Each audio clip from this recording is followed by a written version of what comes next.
7:49 de la mañana regresamos a Primera Página, avanzamos con nuestra tercera entrevista. Nos acompaña el ingeniero Jesús Armas, él es director de Monitor Ciudad. Vamos a estar hablando de un tema bastante complejo y bastante preocupante en nuestro país, como es el tema del agua, el preciado vital líquido y los problemas pues, que se han tenido a propósito de la pandemia, como que se han agravado, ¿no? Durante estos últimos meses, digamos casi año y medio, pues se ha visto mucho más afectado. Bienvenido a Primera Página. Bueno, muy buenos días a ti y a todos los que nos están sintonizando en este momento. Bien, fíjese, es un tema pues tan importante, ¿no? El preciado vital líquido, el agua, vital para nuestra salud, para nuestra vida. ¿Cómo desde Monitor Ciudad pues han venido realizando este trabajo de seguimiento a los principales problemas que están afectando al acueducto metropolitano, particularmente, ¿no? La gestión que se ha venido realizando por parte de Monitor Ciudad para dar respuestas y seguimiento a lo que viene sucediendo con el tema del agua? ¿Qué está pasando? Es la pregunta de muchos. Bueno, fíjate, están pasando distintas cosas en el área metropolitana de Caracas. Por un lado, tenemos que durante muchísimos años no ha habido no ha habido mantenimiento para el acueducto metropolitano. Por otro lado, no ha habido inversión. Y por último, que estas cosas no se han podido dar porque sencillamente quienes están a la cabeza de esta empresa pública y de muchas otras hidrológicas y empresas públicas del país son personas que están allí porque son afines a un partido político o porque vienen del mundo militar y no porque tienen conocimientos acerca del área de la distribución de agua, acerca de ingeniería al final. Entonces, esto ha colocado al acueducto metropolitano en su peor momento en la historia. Hoy tenemos, por ejemplo, el caso del TUI 1, que no está funcionando sus sistemas de bombeo mayor, y el sistema de TUI 2, que está trabajando alrededor del 40% de su capacidad. Está enviando alrededor de 3.200 litros por segundo, cuando debería tener una capacidad muy por encima de los 7.000. Un poco por encima de los 7.000 litros por segundo. Y el TUI 3, a pesar de que está trabajando a buena capacidad, a toda su capacidad, pues está ayudando a alimentar a través de un trasvase al TUI 1 y al TUI 2. Entonces eso hace que pierda caudal y que los sectores de cota más alta que dependen del sistema TUI 3, pues sencillamente no están recibiendo agua o estén recibiendo muy poca. Pero en las últimas semanas, Rosa, te cuento que ha habido unas fallas en el sistema TUI 1 muy particulares, hubo una ruptura en una de las tuberías de concreto, esto es muy complicado de poder cambiar y eso ha hecho que sobre todo vecinos del municipio de Libertador estén sufriendo muchísimo. Ayer los vecinos de La Vega los veíamos agarrando agua de lluvia, pero no solamente en La Vega, sino también por encima del kilómetro 12 del Junquito, muchos vecinos tuvieron que sacar sus pipotes, sus recipientes para poder agarrar algo de agua de lluvia. Entonces, ¿por qué pasa esto? Bueno, sencillamente porque nuestro acueducto metropolitano no está trabajando bien y tiene a los ciudadanos de Caracas tratando de resolver como pueden para tener un poco de agua en sus hogares. Bien, ahora fíjese, por ejemplo, menciona el Junquito que también está en una cota más alta, el tema del bombeo, la electricidad también ha afectado lo que es la distribución del agua potable, ¿no? Es complejo traer el agua hasta la ciudad de Caracas. Tú lo acabas de describir muy bien, traer agua a la ciudad de Caracas es muy complejo porque dentro de las fronteras del área metropolitana no hay agua, o no, al menos no hay agua suficiente para cubrir la demanda local. Entonces, ¿qué pasa? Bueno, se ha venido desde hace 50 años, un poco más de 50 años, construyendo un sistema, el sistema TUI, que trae agua de los estados Miranda y Aragua hasta el área metropolitana de Caracas. Esto es muy complejo, requiere muchísima energía. Para ponerte en contexto, requiere el equivalente de energía a electrificar toda la ciudad de Barquisimeto o a mantener todo el sistema metro operativo. Entonces, apenas hay una pequeña falla de energía, eso hace que tenga que haber alguna parada en alguno de los sistemas TUI. Y para volver a iniciar el sistema, eso tarda algún tiempo. Entonces, eso hace que se rompan los ciclos, que ya sabemos que está llegando muy poca agua al área metropolitana. Cuando se paran estos ciclos llega muchísima menos agua y esto al final ¿en qué se traduce? En que los ciudadanos tengan que sufrir muchísimo.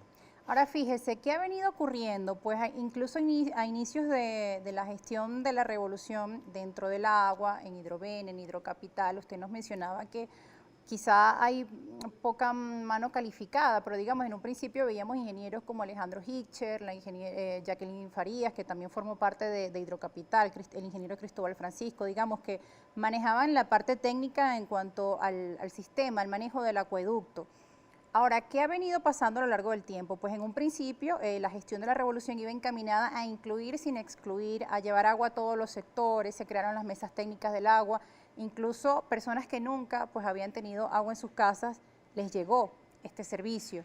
Digamos, era uno de los emblemas que se mostraba dentro de la revolución, cómo venían gestionando de forma eficiente el tema del agua. Estamos hablando de quizá unos 15 años atrás, ¿no? Y 10 años atrás. Ahora, de esa época a esta, ¿qué pasó? Bueno, primero yo voy a diferir contigo porque la verdad es que aquí en los últimos 20 el cambio oficial del momento eran más o menos unos 952 millones de dólares para la construcción del sistema TUI 4. Hoy, 10 años después, no hay TUI 4, no están los 952 millones y ni el gobierno ni la empresa privada que estaba encargado, que era Camargo y Correa, de esa construcción, han respondido absolutamente nada.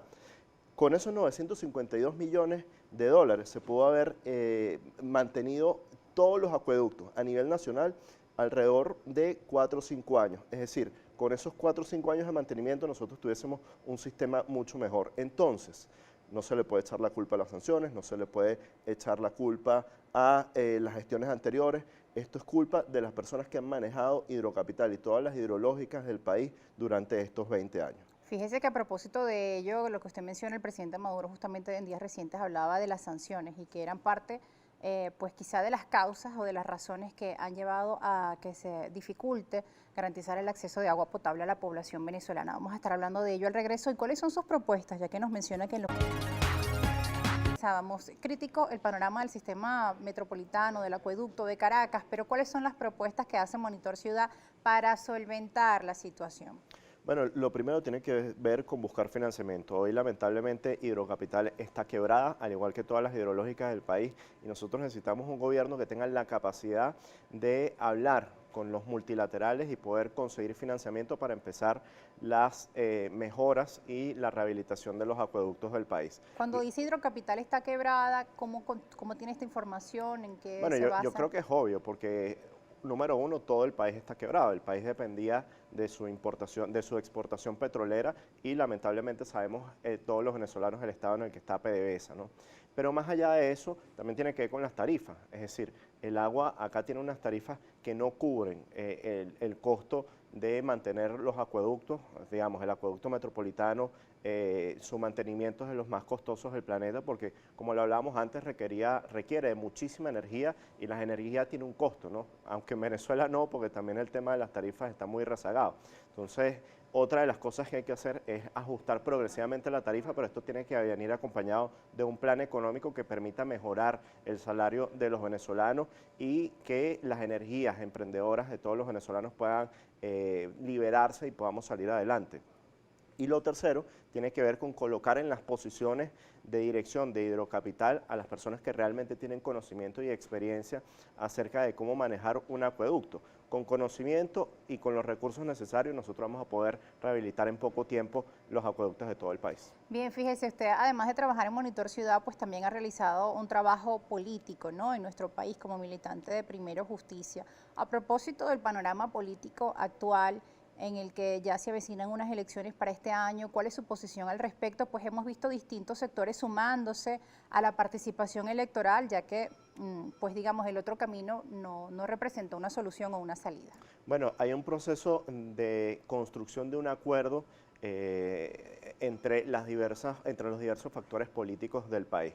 Si ese acuerdo se llegase a dar, si llegamos a tener las condiciones necesarias y vemos que podemos ir a un proceso que sea realmente competitivo, que sea transparente, donde la voluntad de los ciudadanos pueda ser respetada, pues Primero Justicia y la Unidad Democrática participarían. De lo contrario, nosotros no estaríamos dispuestos a ir a un proceso en el cual fuésemos como corderos al matadero, ¿no?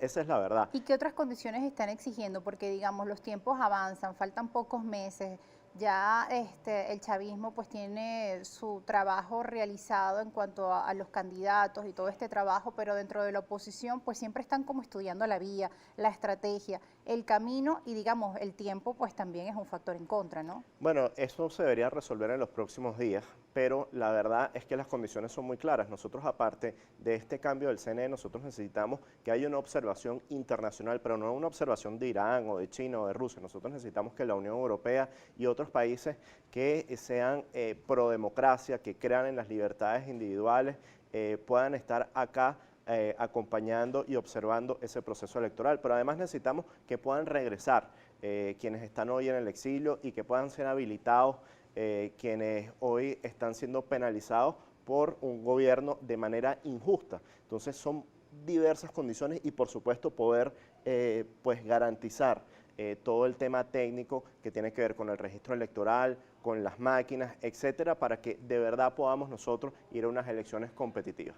Bien, es momento de hacer también la revisión de las preguntas que tiene nuestra audiencia a esta hora de la mañana. Vamos a iniciar de inmediato revisando en Twitter con la etiqueta Primera Página.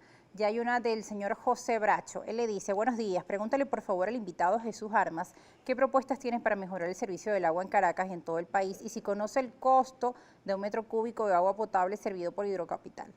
Bueno, sí, fíjate, la verdad es que el agua de Hidrocapital es la más costosa de todo el país, el costo asociado a la energía y además al mantenimiento de los grandes sistemas de bombeo.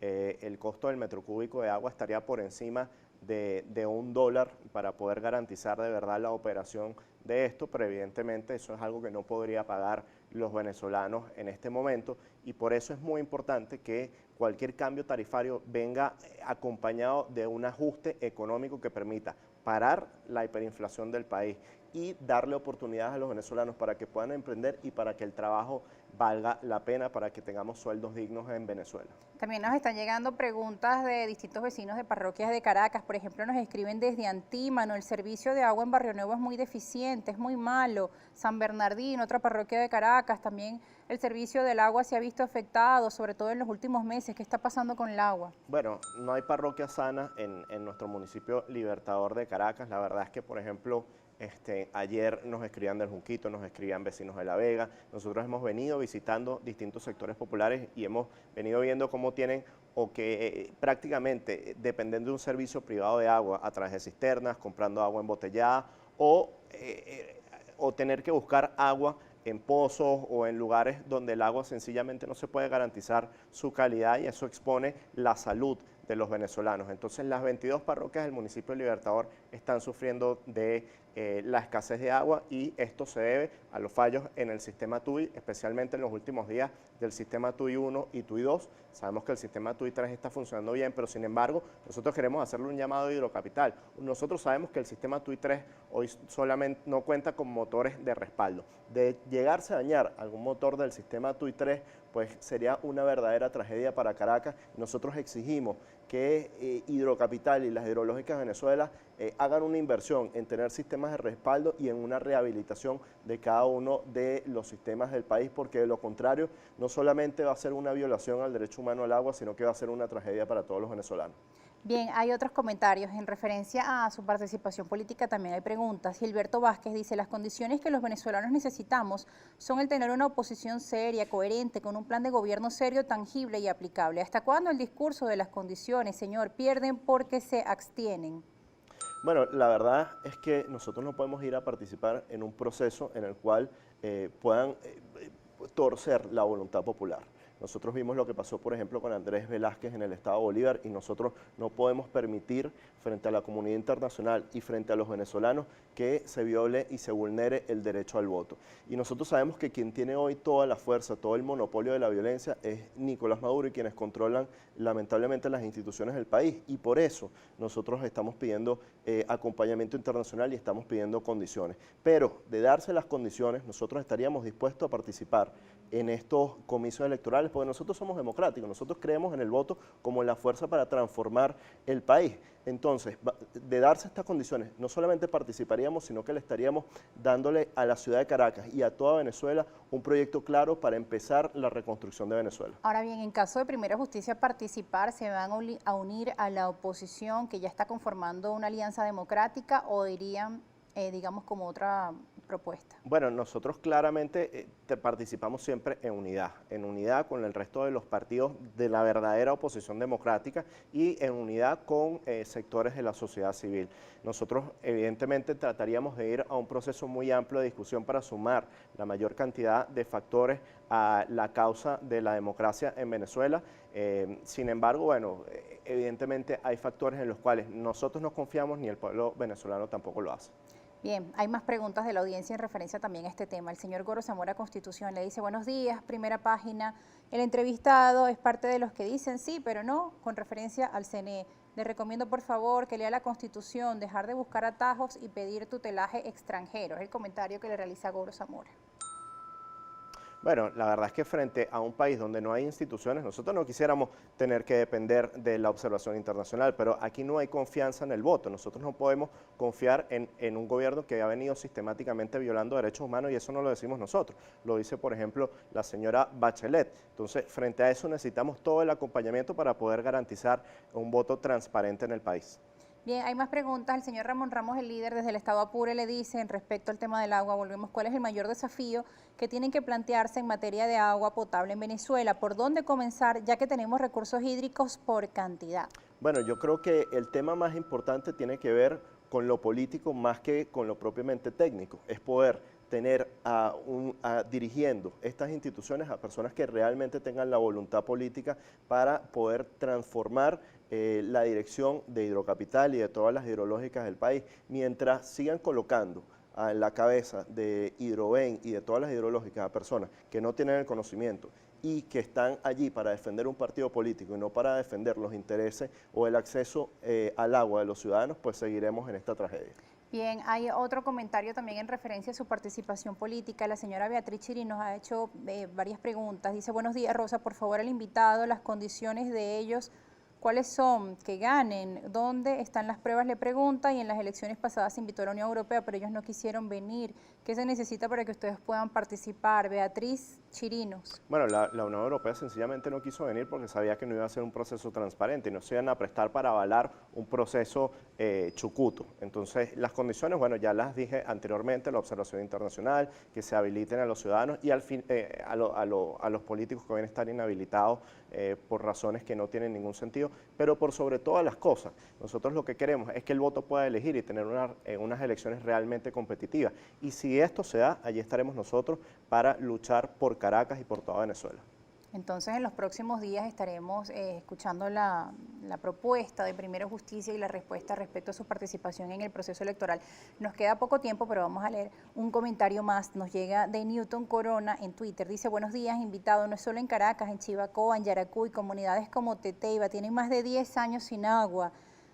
Tricentenario La Peñita, entre otras. Lo peor es que tenemos la represa de Cumaripa. ¿Todo esto es el bloqueo? Se pregunta.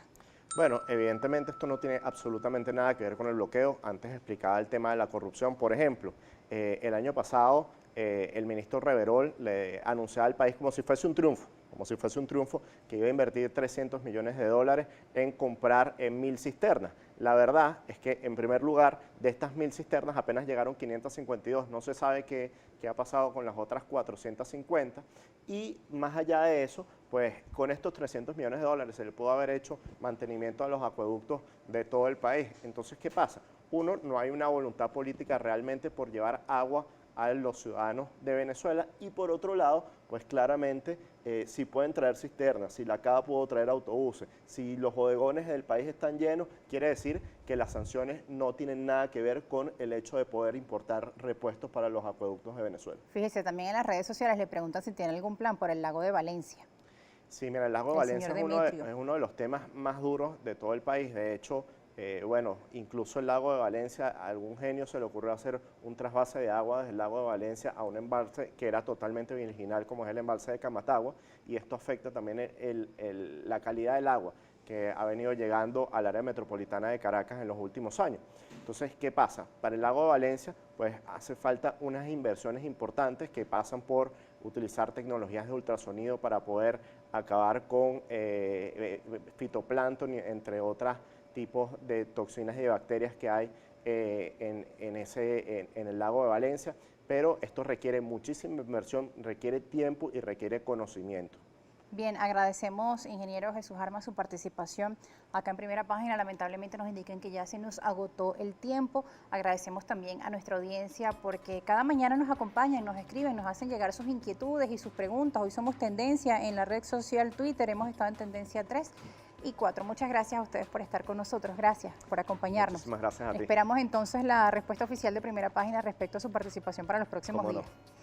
Gracias a ustedes también. Nos vamos a la pausa. Al regreso, más información.